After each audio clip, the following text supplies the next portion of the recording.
बुरहानपुर गांव की ये बात मैं मजाक में नहीं कह रहा। जिसने भी पंचायत भवन के अंदर कदम रखा या तो पागल हो गया या गायब। वो जगह अब जंगल में घिरी हुई है, चारों ओर झाड़ियां उगाई हैं। दिन में तो बस बकरियां घूमती हैं, पर रात को हवा भी वहां से नहीं गुजरती। मेरे गांव के सामने ही वो पंचायत भवन है, टूटी हुई ईंटें, आधा झुका दरवाजा और अंदर अंधेरा ऐसा कि लगता है जैसे कोई घूर रहा हो। लोग कहते हैं पहले वहां हरिराम प्रधान की मीटिंग चलती थी। एक झगड़ा था जमीन का और उसी रात वहां कुछ हुआ, कोई नहीं जानता क्या। बस इतना कि सुबह जब दरवाजा खोला गया तो अंदर सब जला पड़ा था। दीवारों पर कुछ लिखा था। बैठक खत्म नहीं हुई। उसके बाद से हर साल बरसात के मौसम में वहां से ढोलक की आवाज आती है, धीमी पर साफ, जैसे कोई अदृश्य पंचायत बैठती हो। पिछले महीने मेरा दोस्त नरेश बोला, भूत प्रेत कुछ नहीं होता, चल आज रात चलते हैं। मैंने बहुत मना किया लेकिन वो नहीं माना। रात के 12 बजे हम दोनों गए। अंदर अंधेरा था, बस टॉर्च की रोशनी में दीवारों पर पुराने नाम लिखे दिखे, सब प्रधान और पंचों के। फिर अचानक पीछे से कुर्सी हिली। मैंने मुड़कर देखा, कोई नहीं था, पर धूल में पैरों के निशान बनते जा रहे थे धीरे धीरे हमारे सामने। और तभी दरवाजा अपने आप बंद हो गया। नरेश ने चिल्लाया, कौन है वहां? अंदर से आवाज आई, फैसला पूरा करना है। मैं भागा, किसी तरह दरवाजा तोड़ा और बाहर निकला, पर नरेश कभी बाहर नहीं आया। अब हर रात पंचायत भवन के दरवाजे, उस रात की कसम, मैं कसम से कहता हूं, अब वहां जाने की हिम्मत किसी में नहीं थी। पर नरेश गायब था और लोग बोलने लगे वो वापस नहीं आएगा। 3 दिन बाद उसकी मां मेरे घर आई, रोते हुए बोली, बेटा तू ही आखिरी था जो उसके साथ गया था, उसे ढूंढ ला। मैं कुछ नहीं बोला, बस चुपचाप टॉर्च उठाई और निकल पड़ा, अकेला। रात के करीब 12:30 बजे होंगे। पूरे गांव में सन्नाटा था, बस कुत्तों के भौंकने की आवाज दूर से आ रही थी। हवा में मिट्टी और गीली घास की महक थी। पर जैसे जैसे मैं पंचायत भवन के पास पहुंचा, हवा ठंडी पड़ने लगी। सामने वो टूटा हुआ दरवाजा आधा खुला था, जैसे किसी ने अंदर बुलाया हो। अंदर कदम रखा तो टॉर्च अपने आप झपकने लगी। दीवारों पर अब नए निशान बने थे, जैसे किसी ने हाल ही में उंगलियों से कुछ लिखा हो। लिखा था, आज फैसला पूरा होगा। मेरे हाथ कांपने लगे। फिर अचानक अंदर से वही ढोलक की आवाज आई, धीरे धीरे, जैसे कोई बहुत दूर से आ रहा हो। और फिर मुझे कुर्सियों पर बैठे 4 साये दिखे, काले, धुंधले, बिना चेहरे के। उनके सामने 5वीं कुर्सी खाली थी। अचानक वो कुर्सी हिलने लगी और पीछे से एक आवाज आई, अब तू आया है, बाकी फैसला तू करेगा। मेरे गले से आवाज नहीं निकली। मैं बस पीछे हटा, लेकिन दरवाजा अपने आप बंद हो गया। वो साए धीरे धीरे मेरी तरफ झुकने लगे। हर कदम के साथ हवा भारी हो रही थी, सांस लेना मुश्किल। फिर मैंने देखा, फर्श पर नरेश की चप्पलें पड़ी थी और पास में कुछ खून के निशान। मुझे लगा वो कहीं आसपास है। मैं चिल्लाया, नरेश। अचानक मेरे पीछे से आवाज आई, बैठ जा, अगला तू है। टॉर्च गिर गई, सब अंधेरा। और आखिरी चीज जो मैंने देखी वो थी नरेश, वही पुरानी कुर्सी पर बैठा, लेकिन उसकी आंखें काली थीं और चेहरा जला हुआ। वो मुस्कुराया और बोला, तब पंचायत पूरी हो गई। अगली सुबह गांव वालों ने पंचायत भवन का दरवाजा खुला पाया। अंदर सिर्फ 5 कुर्सियां थी, सब पर धूल जमी थी, सिवाय एक के, उस पर किसी ने हाल ही में बैठा था। रात गहरी थी, आसमान पर कोई तारा नहीं, बस बादलों में छिपा हुआ अधूरा चांद। मैं फिर उसी रास्ते पर था, कीचड़ में धंसते कदम, हाथ में पुरानी लालटेन। हवा से उसकी लौ कांप रही थी, जैसे डर भी अब जिंदा था। पंचायत भवन अब पहले से ज्यादा सन्नाटा था। टूटी खिड़की से अंदर झांका तो लगा जैसे कोई अंदर सांस ले रहा हो, भारी गहरी। दरवाजा अपने आप चरमराया और मैं अंदर चला गया। दीवारों पर अब पुराने कागज चिपके थे, हर एक पर किसी गांव वाले का नाम, और नीचे लिखा था, फैसला पूरा हुआ। मैंने कांपते हाथों से आखिरी कागज देखा, उस पर मेरा ही नाम था। अचानक पीछे से ठंडी हवा चली, लालटेन बुझ गई। अंधेरे में सिर्फ एक आवाज, सच्चाई जाननी है तो पीछे देख। मैं मुड़ा, चारों साए अब मेरे बहुत पास थे। उनमें से एक हरिराम चौधरी का चेहरा था, आधा जला हुआ, आंखों से राख गिर रही थी। वो बोला, हमने किसी निर्दोष को मारा था।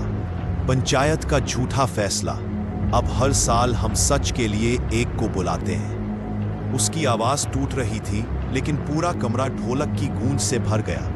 हर कुर्सी पर साया हिलने लगा और फर्श पर खून के गोल निशान बन गए, जैसे कोई अनदेखा चक्र घूम रहा हो। अचानक दीवारें कांपी और मेरे सामने नरेश खड़ा था। अब वो इंसान नहीं था। उसके मुंह से राख निकल रही थी, आंखें काली हो चुकी थी। वो धीरे से बोला, अब तू अगला पंच है। मैंने भागने की कोशिश की, पर दरवाजा गायब था। हर कुर्सी से एक एक हाथ निकला, ठंडा, भारी, मिट्टी जैसा। और फिर पूरा भवन आग में जलने लगा। लेकिन अजीब बात, ना धुआं उठा, ना लौ दिखी, बस जलने की आवाज और बीच में किसी के हंसने की। सुबह गांव वालों ने देखा, पंचायत भवन फिर राख बन चुका था, पर इस बार राख में एक ताजी चप्पल पड़ी थी और दरवाजे पर खून से लिखा था, फैसला फिर अधूरा रह गया। गांव के बूढ़े बोले, 20 साल पहले हरिराम चौधरी ने झूठा केस चलाया था। एक गरीब मजदूर को चोरी में फंसाकर जलवा दिया था और उसी ने मरते वक्त कहा था, जिस पंचायत ने मुझे बिना सुनवाई के जलाया, वो हर साल अपने एक आदमी को खोएगी, जब तक सच्चाई दुनिया के सामने नहीं आएगी। अब भी रात को अगर कोई पंचायत भवन के पास से गुजरे तो ढोलक की हल्की गूंज सुनाई देती है और अंदर कुर्सी हिलती दिखती है। कभी कभी किसी की हंसी भी आती है, धीमी, टूटी हुई लेकिन साफ। फैसला बाकी है। मैंने ठानी कि अब मैं ही उस रहस्य का सामना करूंगा। हाथ में लालटेन और जेब में कुछ धातु की सिक्कियां, जैसे कोई सुरक्षा की टोपी हो। रास्ता सुनसान, चारों तरफ खेत और नीम के पेड़। हवा ठंडी थी, सरसराहट में अजीब सा डर। हर कदम पर मिट्टी गीली थी और मेरे जूते उसमें धंसते जा रहे थे। पंचायत भवन सामने आया। पुरानी ईंटें झुकी हुई, दरवाजा आधा खुला और अंदर हल्की रोशनी, जैसे किसी ने टॉर्च छुपा रखी हो। जैसे ही कदम अंदर रखा, धूल उड़कर मेरे चेहरे पर चढ़ी। मैंने धीरे से कहा, नरेश, अगर तू यहां है तो जवाब दे। लेकिन सन्नाटा था, केवल ढोलक की हल्की गूंज जैसे कहीं दूर से आ रही हो। कदम अंदर बढ़ते ही हवा भारी हो गई। एक ठंडी दबाव वाली हवा मेरे कानों में फुसफुसाई, तुम सही वक्त पर आए हो। साए। जैसे ही मैं कमरे के बीच पहुंचा, 4 साये प्रकट हुए, सब जले हुए चेहरों वाले, पर उनके चेहरों पर दर्द और गुस्सा दोनों झलक रहा था। बीच की कुर्सी खाली थी, जैसे मेरी प्रतीक्षा कर रही हो। मेरे कदम रुक गए। साया बोला, तुमने सच्चाई जानने की हिम्मत दिखाई, अब अगला फैसला तुम्हारा है। मैंने कांपते हुए पूछा, तो मैं क्या करूं? क्या सच बताऊं? साये धीरे धीरे करीब आए। उनकी हवा इतनी ठंडी थी कि जैसे मेरे हड्डियां जम रही हो। मैंने महसूस किया जैसे उनका हर कदम मेरे दिल पर दबाव डाल रहा हो। फर्श पर नरेश की पुरानी चप्पलें थी, निशान उसके ही थे, पर उसके शरीर का कोई अंश नहीं, जैसे उसकी आत्मा अभी भी यहां फंसी हुई हो। ढोलक की आवाज अब और साफ और तेज हो गई। हर हिट पर कमरा कंपा रहा था। दीवारों पर पुराने नाम चमकने लगे, जैसे कोई अतीत मुझे घूर रहा हो। मैंने लालटेन को ऊपर उठाया। सारे साये मेरे चारों तरफ मंडरा रहे थे और बीच की कुर्सी धीरे धीरे हिल रही थी, जैसे मेरे आने का संकेत दे रही हो। साया बोला, तुम्हें देखना था, अब देख लो। हरिराम ने निर्दोष को मारा और उसका बदला अब तक जारी है। मैंने पीछे हटने की कोशिश की, पर जैसे फर्श के निशान मुझे अपने अंदर खींच रहे हो। ढोलक की आवाज तेज होती जा रही थी और अचानक एक ठंडी हवा ने मेरी लालटेन बुझा दी।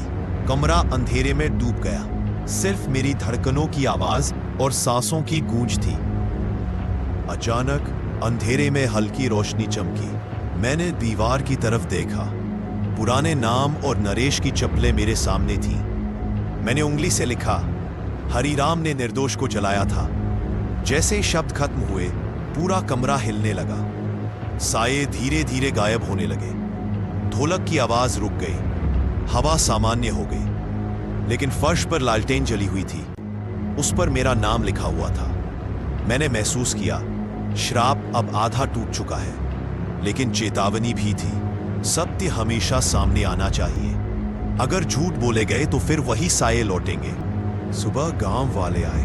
पंचायत भवन अब केवल राख में बदल चुका था।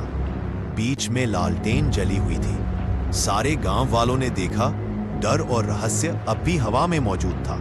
बुजुर्ग बोले, अब तक का सबसे बड़ा डर खत्म हो गया। लेकिन याद रखना, कभी झूठ मत बोलना, क्योंकि भानपुर की पंचायत अपनी आंखें कभी बंद नहीं करेगी। और तब से भानपुर गांव की रातें अब भी शांत हैं।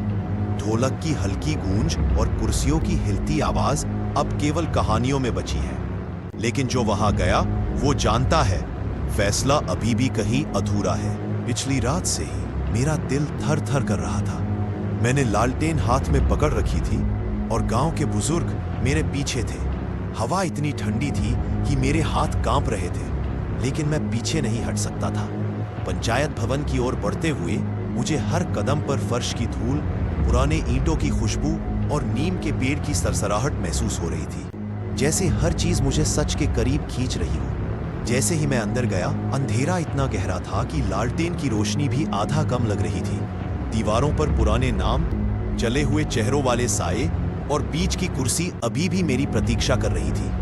मैंने अपने अंदर का डर झेला और बोला, नरेश, अगर तू यहाँ है तो सामने आ, अब सच्चाई सामने आएगी। धीरे धीरे 4 साए प्रकट हुए, नरेश और 3 अन्य जले हुए चेहरों वाले। उनकी आंखों में गुस्सा और पीड़ा दोनों थी। ढोलक की हल्की गूंज कमरे में फैल रही थी। मैंने महसूस किया कि हर धड़कन, हर सांस यहाँ जीवन और मृत्यु के बीच झूल रही है। साया नरेश ने मेरी ओर देखा और बोला, तुमने पिछले सांस सच्चाई की तलाश शुरू की थी। अब तुम्हें अपने शब्दों से श्राप को खत्म करना होगा। अगर झूठ बोलेगा तो तुम्हारा नाम भी दीवार पर लिखा जाएगा। मैंने कांपते हुए कहा, मैं झूठ नहीं बोलूंगा। हरिराम ने निर्दोष मजदूर को जलवा दिया था और अब मैं सच्चाई के साथ यहाँ हूँ। जैसे ही मैंने यह कहा, हवा और ठंडी हो गई। चारों साए मेरे चारों ओर मंडराने लगे। बीच की कुर्सी खुद ब खुद मेरे सामने आई। मैंने अपने हाथ से लालटेन उठाई और दीवार पर लिखा, हरिराम चौधरी ने निर्दोष मजदूर को झूठे आरोप में जलवा दिया। कमरा हिलने लगा। ढोलक की आवाज तेज हुई। साया धीरे धीरे मेरे चारों ओर घूमने लगे। फर्श पर राख उठकर हवा में उड़ रही थी। मैंने अपनी आंखें बंद कर लीं और मंत्र पढ़ने की कोशिश की जो बुजुर्गों ने सिखाए थे। हर शब्द मेरे अंदर विश्वास और साहस भर रहा था। जैसे हवा ने मेरे शब्दों को छुआ और साए सुनकर थम गए। धीरे धीरे कमरा शांत हुआ।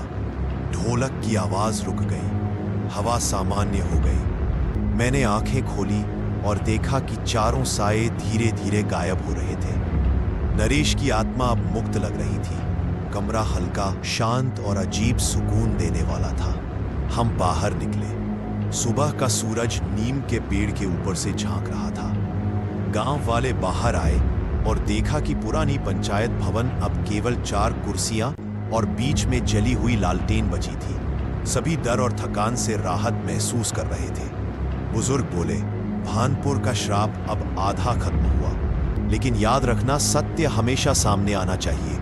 यदि झूठ बोले गए तो वही साए फिर लौटेंगे और पंचायत फिर उठ खड़ी होगी। मैंने लालटेन उठाई और गांव वालों को दिखाया। सारे गांव वाले सन्न रह गए। कहीं नरेश की आत्मा का दर्द अभी भी हवा में महसूस हो रहा था, लेकिन अब वो भय नहीं था, बस चेतावनी थी। सच हमेशा सामने आए, यही संदेश था। रातें अब भी भानपुर में कभी कभी डरावनी लगती है। ढोलक की हल्की गूंज सुनाई देती है, कुर्सियां हिलती हैं, कभी कभी कोई धीमी हंसी भी आती है। लेकिन अब डर सिर्फ नए आगंतुकों के लिए है। जो झूठ बोलेंगे वही अगला शिकार होंगे। और मैं जानता हूं, मैं अब सिर्फ कहानी का हिस्सा नहीं हूं। मैं वह व्यक्ति हूं जिसने भानपुर की पंचायत के श्राप का सामना किया। मैंने देखा, महसूस किया और जिंदा बचा। साथ ही सच्चाई सामने आई। मेरे कदम अब गांव की ओर लौट रहे थे। नीम के पेड़ की शाखें सरसराती हैं, लेकिन अब डर नहीं है, सिर्फ यादें और चेतावनी। और ये चेतावनी शायद कभी किसी और को उसी डरावनी रात में मार्ग दिखाएगी। भानपुर पंचायत का अंतिम श्राप अब खत्म हुआ, पर उसकी यादें हमेशा यहाँ रहेंगी। सच की शक्ति, साहस और न्याय का संदेश, ये कहानी अब सुनने वालों की चेतना में हमेशा जिंदा रहेगी।